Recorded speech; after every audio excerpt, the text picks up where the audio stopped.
Hai tungku mutuah asal surga, Muslim sabah-sabah kampung dia tanya tak pun lantarkan anak yatim. Yang anak yatim yang adalah anaknya Rasulullah sallallahu alaihi wasallam yang nekebah bagi tanya. Sehebat apapun haji yang dilakukan, sehebat apapun adalah umrah yang dilakukan, tapi anak yatim sempat meneteskan air mata di kampung drone. Rasulullah negeri tu kumpulah. Rasulullah negeri neken bagi tanya. Hai urung-urung kaya lagi kun. Hai urung-urung kaya, nyo anak lawan kakak pekli. Nudang oleh Rasulullah. Nyo anak lawan kakak pekli. Kajak mundur hajud. Awakkah kajak menumpang lu? Tapi ada yang lu amanahkan mudah itu mekli. Long tunggu mudah kalau long rasa yatim. Long kalau long rasa yatim tunggu mudah.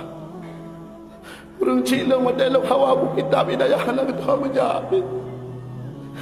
Apa ke pegahai be? Lu rasa yatim tunggu mudah. Telung lah nam long telefon mak long hawa long kitab. Kitab Jeremy, kitab Mughni, padukna.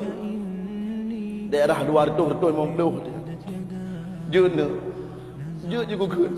Ini palah wong tu.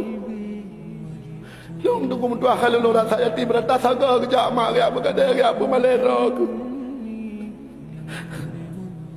Tu sadada tu kum tuah dia yatim. Maka menyo anak yatim tak peklik tu kum tuah. Drone yang peklik Rasulullah orangnya.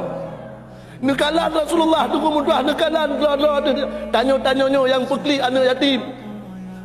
Kipan kemewahan yang tak orangnya dukung dah mata segala macam pada tahpeng lah. Anak yatim orang raya itu mereka mak ilang khawang kerti mak belah mak dia belah le orang populanya nak kata mu le mak anak yatimnya nak kata mu pegah bi jawaban kepada anak yatim tak balik ni nak mak jak gejak rarak seput menumpah yang kulit-kulit perut yang kabruk yang libi. Yang lagi yang tu anak yatim dia yo fapung dapat yo fapung taud fapung dapat yo anak yatim menanggung. Dia menanggung kutuk apa tu mazhabah kampung punya anak yatim tak pekli wahai urung-urung napang hai. Kutuk apa tu? Buya tu.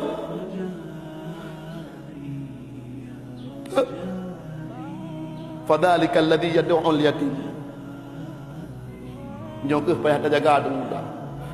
أرأيت الذي يكذب بالدين فذلك الذي يدعو اليتيم ولا يحض على طعام المسكين.